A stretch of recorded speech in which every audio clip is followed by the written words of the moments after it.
Everything from clothing to household items are getting more expensive each day. The world of fast fashion has complicated clothing production by outsourcing around the world to whoever can sew them the cheapest. And now you, the consumer, are paying the price with rising costs. American Giant is about keeping things simple and close to home. They aren't affected by tariffs because their products never leave the U.S. So when you buy from American Giant, you're taking a stand for hardworking people, local communities, and quality clothes. American Giant directly supports American manufacturers and ensures you aren't footing that tariff bill. Support American-made, tariff-free clothing with American Giant. Get 20% off your first order when you use promo code STAPLE20 at American-Giant.com. That's 20% off when you use code STAPLE20 at American-Giant.com.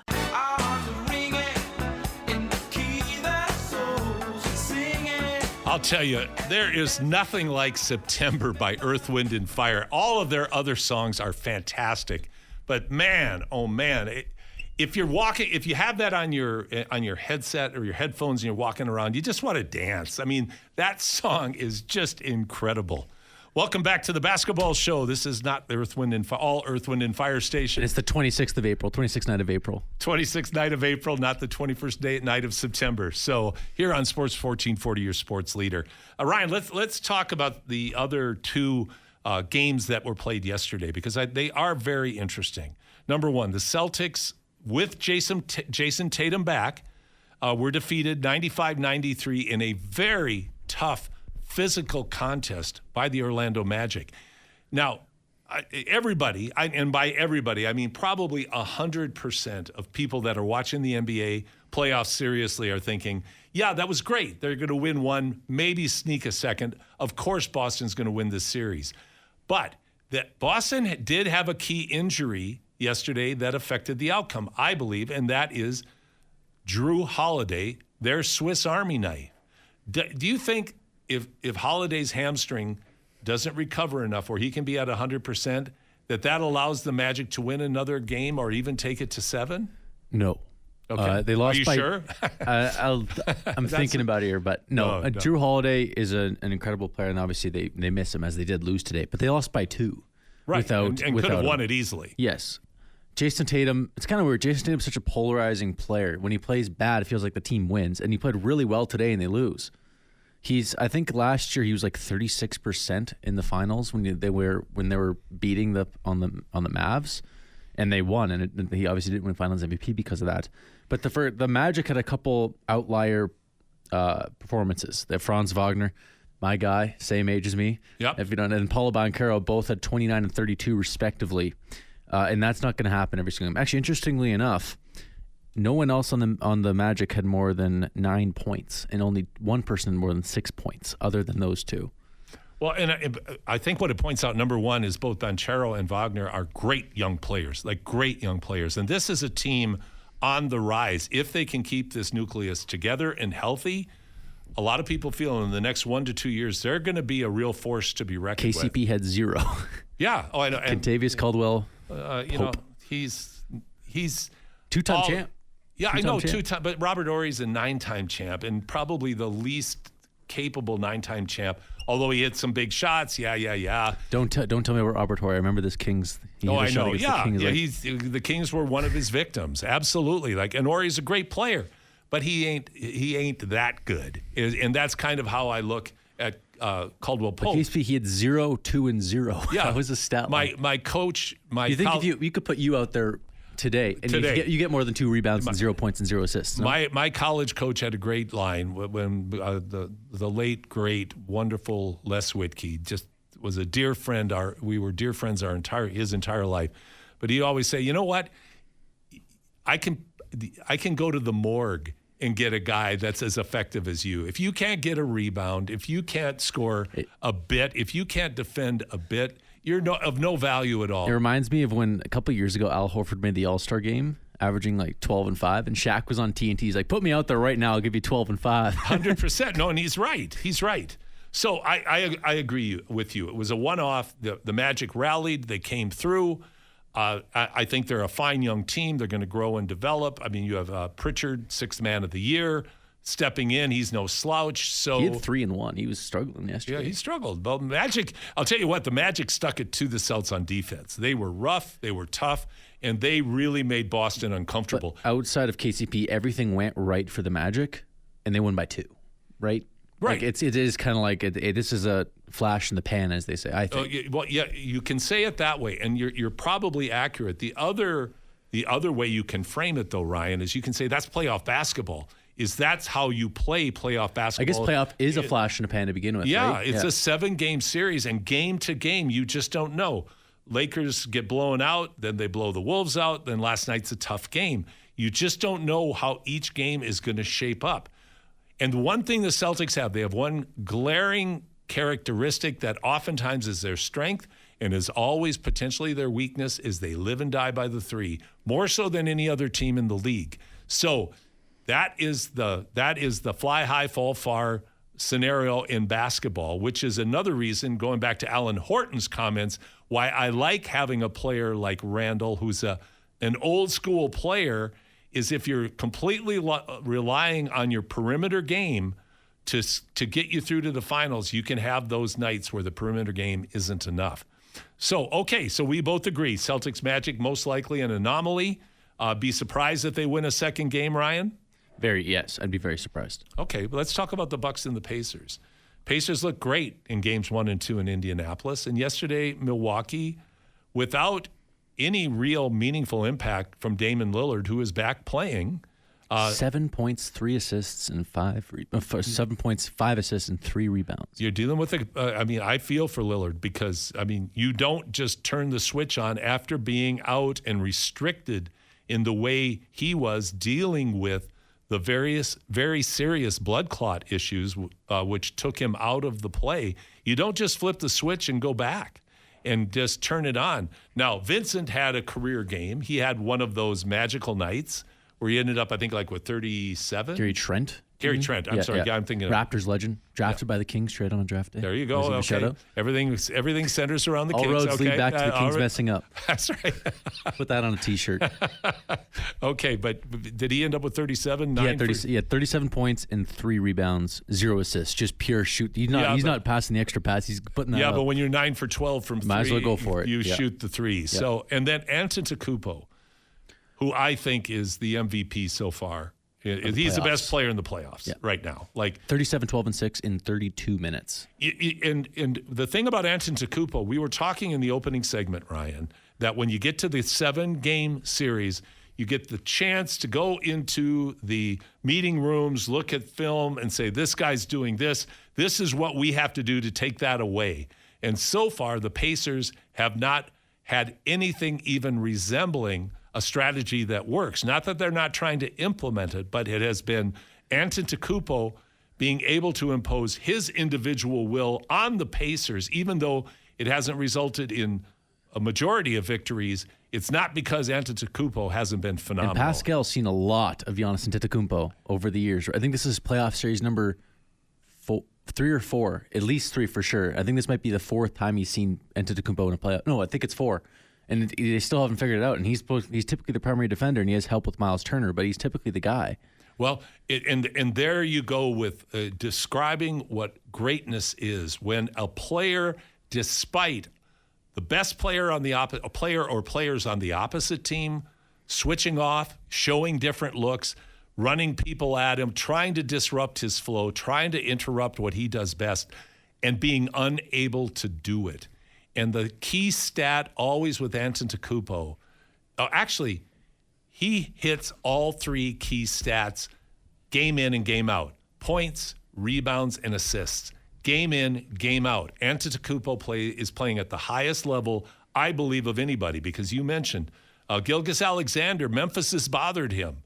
It's a combination of playoff basketball, playoff physical play. See, I avoided physicality. There we go. Playoff physical play and making adjustments to make him uncomfortable. And to Gilgeous-Alexander's credit, he has spread the ball out, and other players have been ready to step up for primetime, which is what makes OKC so great. They do not rely on the NBA's leading scorer to be a He was great 10 team. for 26. Yeah. Like that's what, October 26th. When that's like your day, that's probably That's pretty if good. you're putting up tour dates, it's tough. Yeah, if you're putting up October 26 numbers, you're right. And It's my dad's birthday too. I just thought of that. There you go.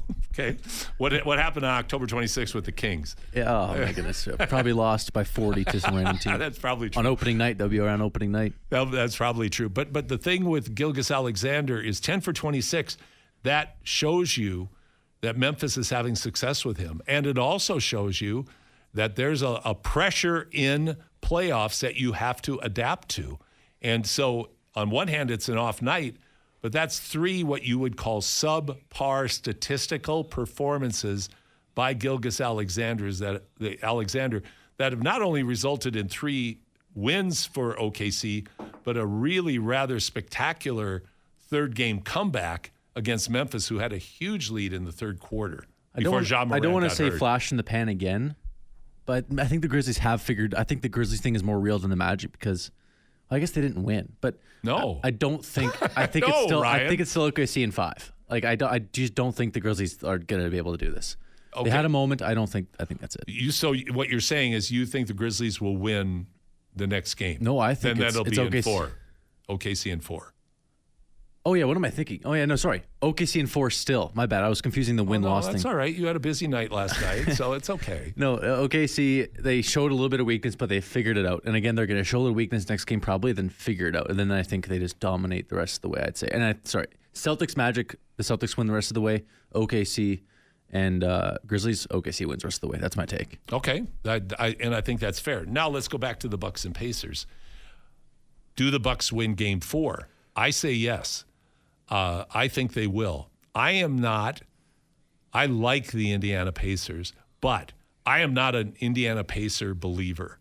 They got to the conference finals last year and really should have been up 2-0 on the Celtics. They found a way to lose.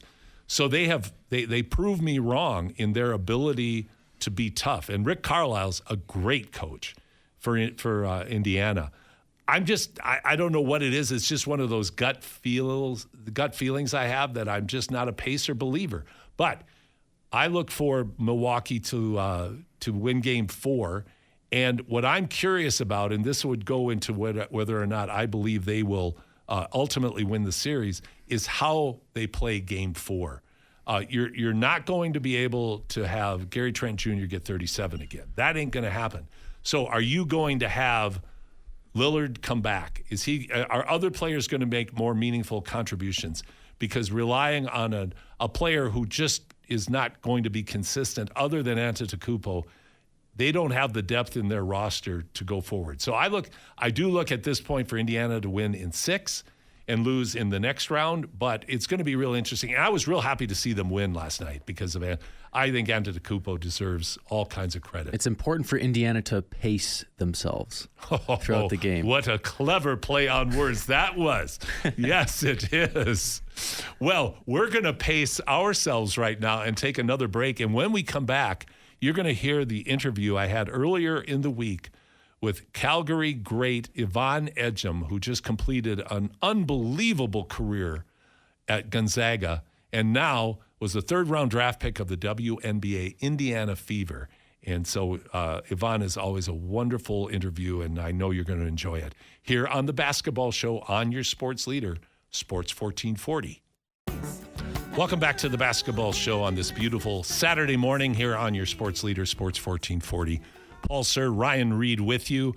Before we jump to our interview with Yvonne, Ryan, bring us up to date on the poll question. Has the NBA swung too far back in time by allowing too much physicality? 90.9% of you say no. That's great. That means people like the physicality. They like the physical play. Good for you. There's a lot of criticism out there that it's gone too far, but I'm in agreement. I think overall it's good as long as the officials still keep learning what's flagrant and what's a foul and what's not. So it's going in a great direction. Thank you for that. Also on our contest to win a set of FIBA 3x3 game gear, a reversible jersey, a great set of shorts valued at $150. Who is the best player in the playoffs so far in the first round? Let us know who and why. And you can text that in to 833-401-1440. Again, 833-401-1440. So without any further ado, here's my conversation with the WNBA Indiana Fever's Yvonne Ejim.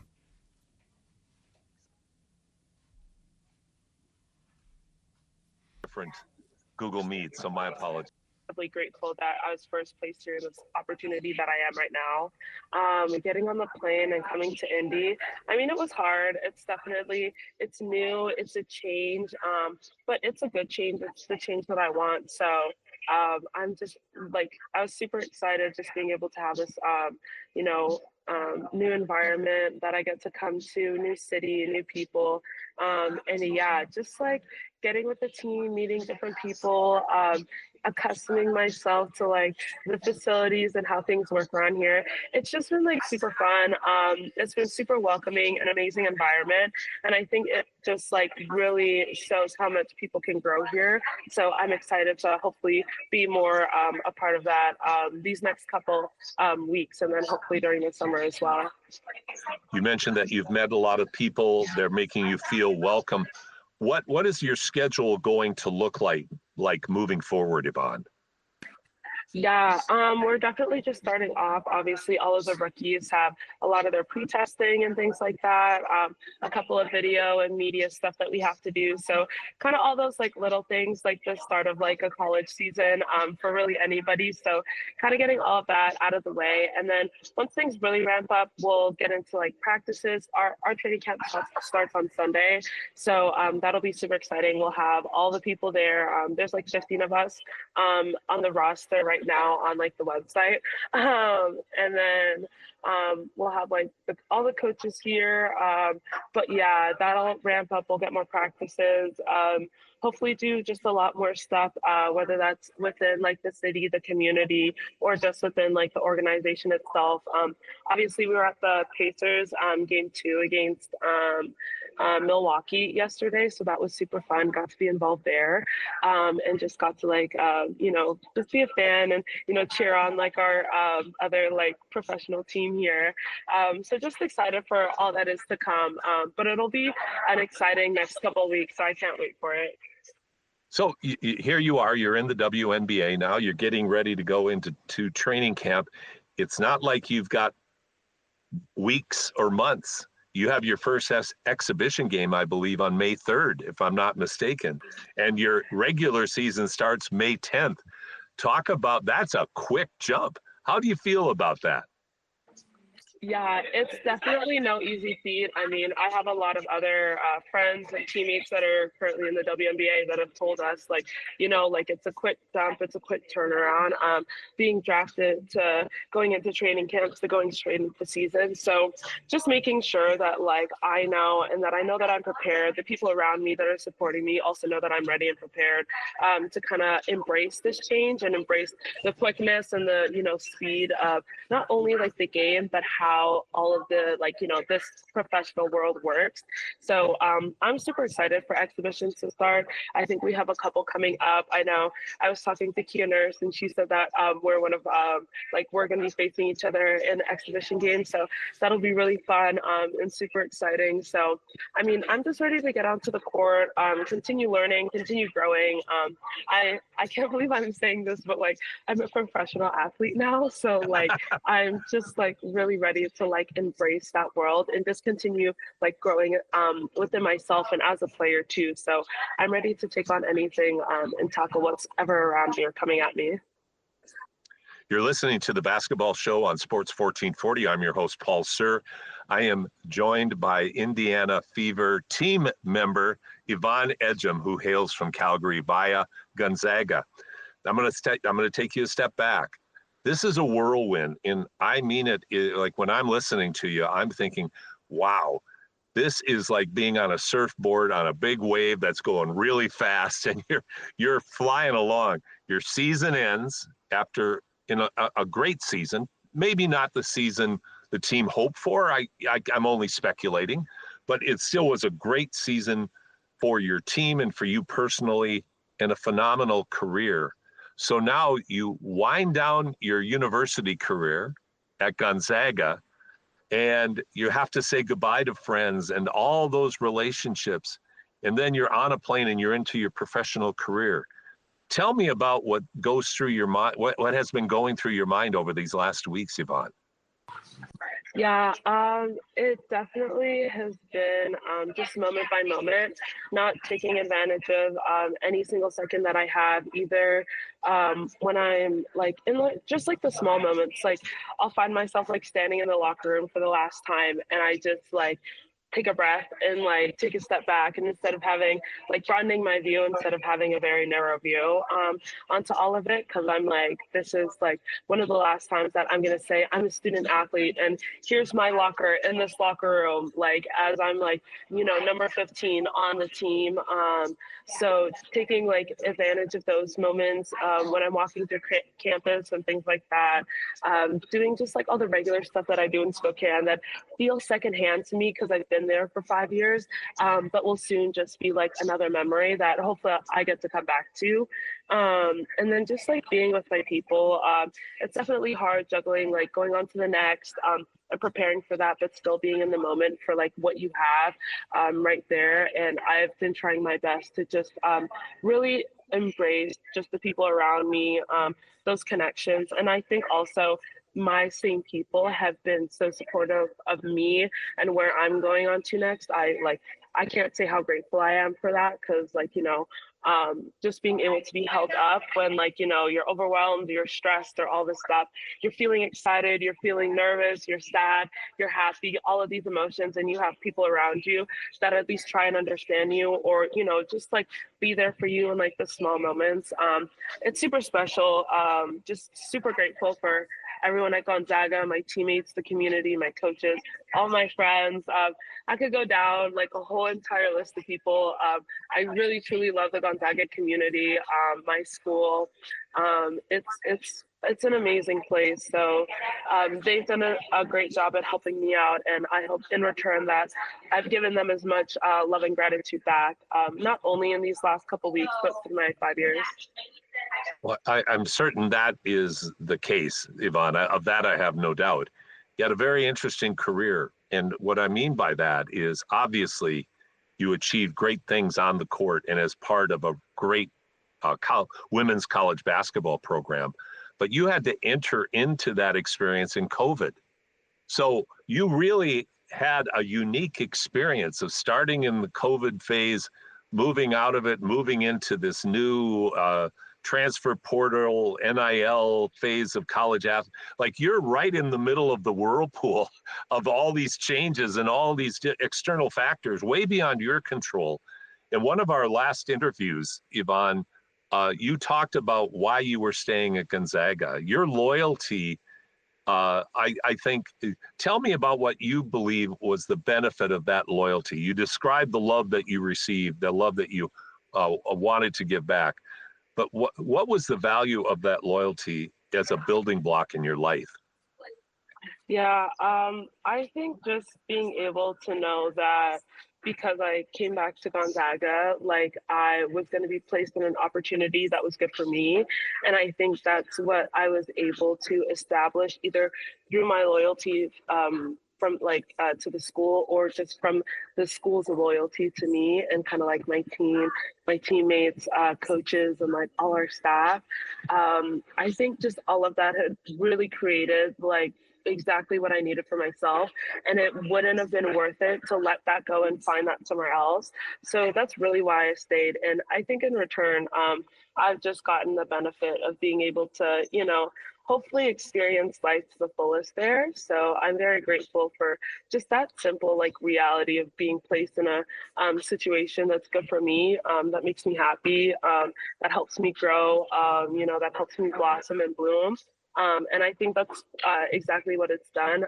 I know I came into that school telling my coaches, like, I want to play professionally. I'd love to play in the WNBA. I'd love to play overseas. And like, you know, they got me there. I said I wanted to go to the Olympics. They said, okay, we'll help you go to the Olympics. I went to the Olympics. I got drafted. I'm like on a WNBA team. I can now go play professionally overseas as well. So I think just knowing that like both sides has been able to cultivate all of those goals and dreams. I mean, it's not only a testament to me, but to the program as well that it's been able to do that. So, I mean, you talk about loyalty, but I think it's just like gratitude. Wholeheartedly grateful for everything that I have at Gonzaga and what they've been able to do for me. You know, it's interesting, Yvonne. A friend of mine is an NBA writer for the Washington Post, and he was in Spokane for the women's NCAAs, and he had never been there before. He's based out of Los Angeles, and he was blown away by Spokane. Not, like the area, the area is gorgeous, but he was blown away by the community.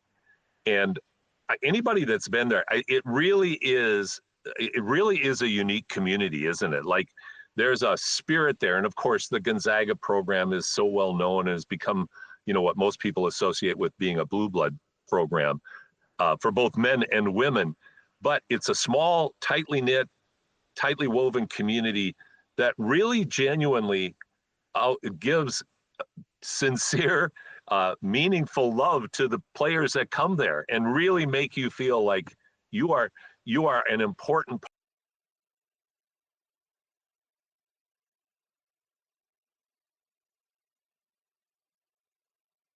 It's amazing, and to the atmosphere. I mean, it's Hooton, USA, so it kind of gets its characteristics from there. But yeah, Spokane is just amazing when it comes to its community, its support for athletics and especially basketball. Absolutely. Well, Yvonne, you've been generous with your time, but I would be remiss if I didn't touch on the fact that Calgary, Alberta is your home and was instrumental in your development as a person and as a player. Who would you like to give a shout out to in Calgary? I feel like in Calgary, I'd like to give a shout out to like my first community team, NCBC Thunder. They're around still. My sister plays on this team right now because they're still in like the same community or area. But I mean, aside from like the first camp that I went to, that was the first team that I was a part of. And I think one of my friends, her dad was the coach, and I still connect with them. I still connect to some of those girls that I've played with. They sent like their flowers to me when I get any of my accolades. And I think just being able to see how far those relationships have come to where I am today. I mean, that's where it all started. So I'd like to give a little shout out to the community teams in Calgary and especially my NCBC Thunder. Thank you guys so much. Blue and gold, like, here we go. But just like being able to, pick up a little girl and just like show her the joys of like sports in general and especially basketball. You've been a part of my journey and a part of all of my successes and no small feat. I literally started with you guys, so thank you. Well, I know how important your community is to you and how instrumental it was. You've always made that very, very clear, and you've always been humble and grateful about your roots and all the support that you got from Calgary that has helped you springboard into this. Well, Yvonne, I stayed away from the Caitlin Clark question, so we'll talk about that at a future time. This is all about you and what you've accomplished and what you've done. And believe me, we'll watch closely as the next weeks unfold for you, weeks and months unfold for you. And I'm already putting feelers out and trying to find a way to get the Indiana Fever to come to Edmonton and Calgary and do games. Yeah, so we got to get get you guys back here. So, but anyway, Yvonne, all the best in your exciting times, hard-working, exciting times ahead. And thank you ever so much for joining me today. Yeah, thank you so much, Paul. I really appreciate it. Yvonne Ejim, now Indiana Fever, former Gonzaga Bulldog, joining us here on the Basketball Show on Sports 1440.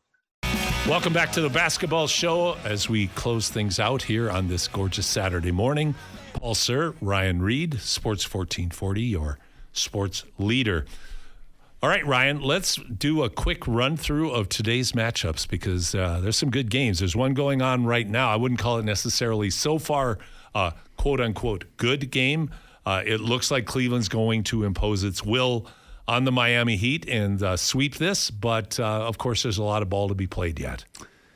Yeah, so the game you're referring to is the Cavaliers and Heat right now. Jared Allen has 10 points for the Cavaliers, same with DeAndre Hunter, both leading the way, and they're up by 13 against the Miami Heat. For the Heat right now, Bam Adebayo, Kentucky teammate of De'Aaron Fox and Malik Monk, both former and current Kings. 8 points for Bam Adebayo.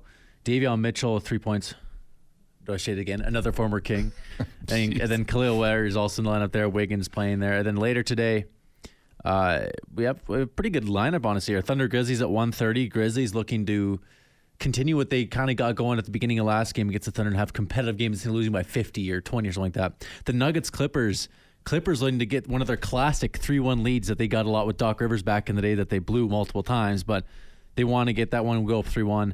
Then the Rockets and Warriors tonight with Jimmy Butler's status in doubt. Likely, I think he is not playing. Yeah, it's they call it, I think, highly unlikely. They call it questionable, but highly unlikely. And I think wisdom would prevail that this is one that they probably should, not play him in and just give themselves the best chance possible going into Game 4 that Butler might be able to recover. But why don't we start with Golden State and with Houston? Houston's tough, like physically, a very, very tough team. They were one team I felt were right on the edge of being too physical, and I really wish the officials, particularly in a number of attack opportunities for the Golden State Warriors that I thought fouls should have been called. They did a good job on Steph Curry in making life really difficult for him, and that will certainly be the case again if Jimmy Butler isn't playing, because the Warriors just do not have the offensive firepower outside of Curry with Butler out of the lineup. So it would not be shocking to have Houston win Game 3 to me. I agree. The only thing is it is also in Golden State, or maybe that plays a little bit of advantage. Like that first game, you come out flying. But then again, losing Jimmy Butler's tough. Losing Jimmy Butler's tough. And Golden State's a weird home team because that's where they lost to the lowly San Antonio Spurs in a really critical game for their seeding in the Western Conference. It's where they blew the 3-1 lead to the Cavs. Absolutely. Way back when. Yeah, they've done so. Their home record is interesting. And Jalen Green figured it out apparently. He went from abysmal to like the best player in the game. Well, and that's the kind of growth that you like to see with a young player, especially, again, going back to the fact that the playoffs is a different season. It's one thing to figure it out in the regular season. It's another thing to figure it out in the playoffs. Now, I don't look for him to go for 38 because it was one of those nights. But I think Golden State is a very good defensive team, although that is diminished greatly with Jimmy Butler not in the lineup. They don't have anybody that they can put in for Jimmy Butler that equals his defensive capabilities. But with Draymond Green, what did he just get? The Hustle Award? Yeah, he got that's called the DPOY runner-up, I believe. Yeah, the Hustle Award. That's right, the silver medal. But Draymond Green is a force defensively, and the Golden State Warriors were the number 1 ranked team defensively after the Jimmy Butler trade, which kind of negates that. It doesn't matter, exactly. Yeah, with Butler out, they're not nearly the defensive team. Jalen Green's line is 19.5 points for tonight. Is that a pretty confident over for you or no? Yeah, I would. You never really. It's so like you might have 4 and you wouldn't really be surprised. I know he is so erratic, and that's the J.R. Smith, but with if you're going to be a prime J.R. Smith. Oh my gosh, J.R. Smith, that was a head case. But he NBA champion, and you know what? I think that when you've got a talent like Green is, and he is a talent, so explosive, but when he's hitting shots and he combines his tremendous athleticism and ability to get to the rim with effectively shooting the 3, he really is a force to be reckoned with. Now, the Clippers and the Nuggets, this to me is the telltale game. Like, are the Clippers able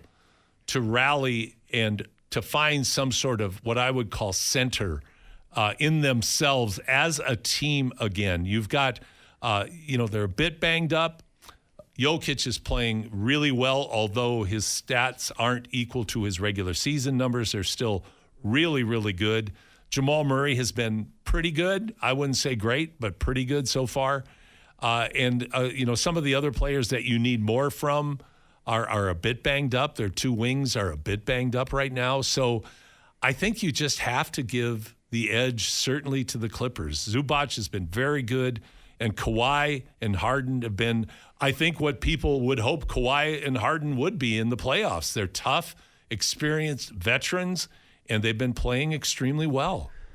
The Clippers last game had 6 players in double figures. Derrick Jones Jr. had 10, Batum had 12, James Harden had 20, Zubac had 19, Powell had 20, and Kawhi had 21. In comparison, the Denver Nuggets had Jamal Murray at 23 points, he played well. Jokic had 23 points, 13 rebounds, 13 assists, and Aaron Gordon 15. The next highest was 7 for Michael Porter Jr. After that, it was 2.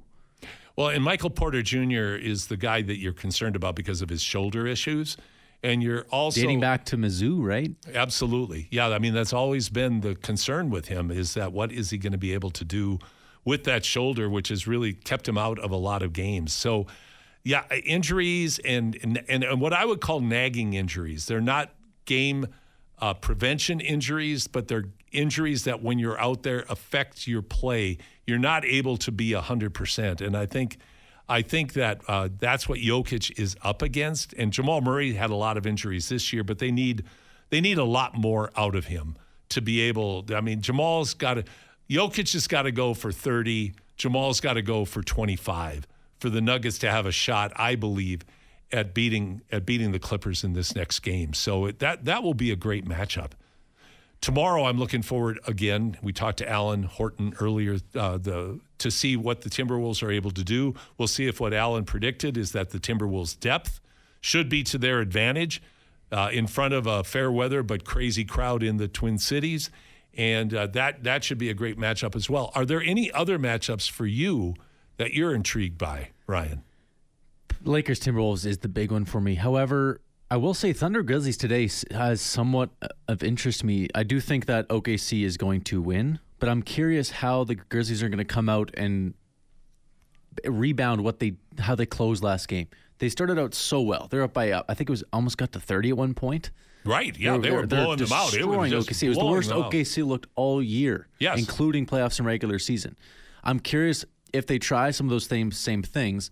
And another storyline for the game is I wonder if Shea finally figures this thing out. He's shooting under 40% for the first 3 games of the series. It has not mattered, but you feel like it's maybe has to matter at some point. But then again, I did predict OKC is just going to run it up because it doesn't seem to matter so far. But it will matter once they get past the Grizzlies and they're playing better teams. That I think is the key. The Clippers aren't going to let that slide. Right? No, the Clippers are not the Grizzlies, and they are not going to let that slide. And you would think that actually that Shea will have to figure it out because they will need him to be at least more consistent. They don't need him scoring 30 to win. But not 10 for 26. No, they need him to be 10 for 18 or 10 for 20, that sort of thing, because a lot of his points generally come out of the mid-range game. Or the free throw line. And the Grizzlies are a decent defensive team. They're certainly a physical defensive team. But the Clippers are a better defensive team, especially when you look at someone like Kawhi having a shot at guarding Shea as well. That is going to be that'll be a tougher matchup for them. So this is the time for Gilgeous-Alexander to break through. And you're right, that is a bit of an intrigue certainly from a Canadian standpoint. And I think that's really going to make. And Zach Edey also from a Canadian standpoint in that series. Zach Edey's been kind of run off the floor at times, and he's looked good at other times. So I'm just kind of curious where are we going to fall on this thing for Team Canada's future big man, hopefully. Well, hopefully so, because Zach Edey, I think he's done remarkably well for his rookie year, given the type of player he is in the league that doesn't value that type of player. But certainly for Team Canada. We can't rely on Kelly Olynyk forever. No. And in fact, you can't rely on Kelly Olynyk, as great as Kelly is now at the FIBA game. Yeah, I mean, he's on the decline in his skills. But even at his very best, at the FIBA game level, there's a lot of guys as good as Kelly Olynyk globally, whereas Zach at 7'4" is the ideal kind of player to have in the middle in a FIBA game where the defensive 3 seconds we isn't don't want to run Trey Lyles at the 5. No. We don't want to do that. No. And Canada basketball, I know, is very aware of that and addressing it. I thought it was a somewhat bizarre move on the part of Edey to decline to go, but who knows in the back rooms. Maybe his agent, right? The Grizzlies' his agent saying, like, please don't injure yourself. Yeah, exactly. And especially a guy like that who, he was drafted high by the Memphis Grizzlies, but he's not like a certain NBA guy. Like, he's one of those guys that could have been drafted and then cut and had to go play in Europe anyway. So it will be interesting. So we've got, some great matchups rather coming up. A lineup as well. of matchups. A lineup of matchups. Thank you. That's a good saving. That was a good save on your part. Let's talk about our poll. Where are we at? We're asking about physicality, right? So it's still overwhelmingly in favor of it's not been too physical. 92% of people have said that. So it hasn't changed much since last time, but a couple more people actually voted no. And it's kind of hard to disagree with that, right? Like, you can kind of, you're cool, you're not cool, but you're willing to accept a couple bad plays like the Jimmy Butler thing for a less soft league, right? Where it's like everyone just like flopping around and no one's touching, no one's like getting physical at all, right? You're willing to give up those mulligans, so to speak, where the bad plays happen. Absolutely. No, I think it's a good development. It's a good trend. And I think it's wise on the part of league management to be able to recognize that the game was getting softer. I know it's on a lot of league management minds right now about what they do, if anything, about the number of threes being taken. Because if you go online, there are some ridiculous sequences that you can find on YouTube and really any of the social media platforms of these back-to-back threes and soft plays and sloppy plays where teams are just during the regular season coming down and chucking. That all goes away, though, in the playoffs. You can't get away with that now. Let's ask the question, did we get any entries into our contest? So we didn't this week. Okay, well, your loss, everybody. The FIBA 3x3, who's the best player? I think Ryan and I have talked about. You consider Jokic to be the best player. I consider Giannis to be the best player. I'll say Giannis, but it's right there with me. It's just like, I think if Jokic was on the Bucks, I think we might have a different mindset because I think actually I don't even know. You know what? I'm going to switch sides. I'm walking across the aisle. Oh, you're a wise young guy. I'm going to say Giannis for the playoffs this season. You went with the soothsayer's opinion here, but no, I think Giannis has just been so fantastic so far. And again, going back to because he can't shoot the three, and what has been successful against Giannis in the past has been teams playing off him, getting him into the paint and swarming him. And they just haven't been able to do that. He has overpowered everybody. He's done a better job getting out in transition. And, it's really to me, a freak show, if you want to call it, in the most affectionate, respectful. No pun intended either, right? No, not the Greek freak. None whatsoever. To see a 6'11", 7-foot person. Freak of nature. Freak of nature in the open court doing what he's able to do in such a gifted, athletic way. That really is something to watch. And I think that, Giannis Antetokounmpo so far has carried the Bucks on his back, and we're going to see if he's able to continue on and get them into Game 2 or into Game 4 and get another win and go back to Indiana 2-2. I want to thank everybody again, Alan Horton, Jermaine Buckner, Yvonne Ejim, for joining us today. Ryan, great job today as always. Top 5, probably. Top 5, yeah. And to all of you, please be kind to each other. This past week was the second anniversary since we tragically lost our son, Ben. And Ben's reputation and the love that he shared with so many people was based on kindness to others. Because Ben always said, you never know what people are actually going through in their lives. Always think the best of others. So please be kind and make sure those that you love that you tell them that. Have a great week on and off the court. We're excited to be back with you next weekend to talk more NBA playoffs. This has been Paul Sir, Ryan Reed from your sports leader, Sports 1440. Have a great week.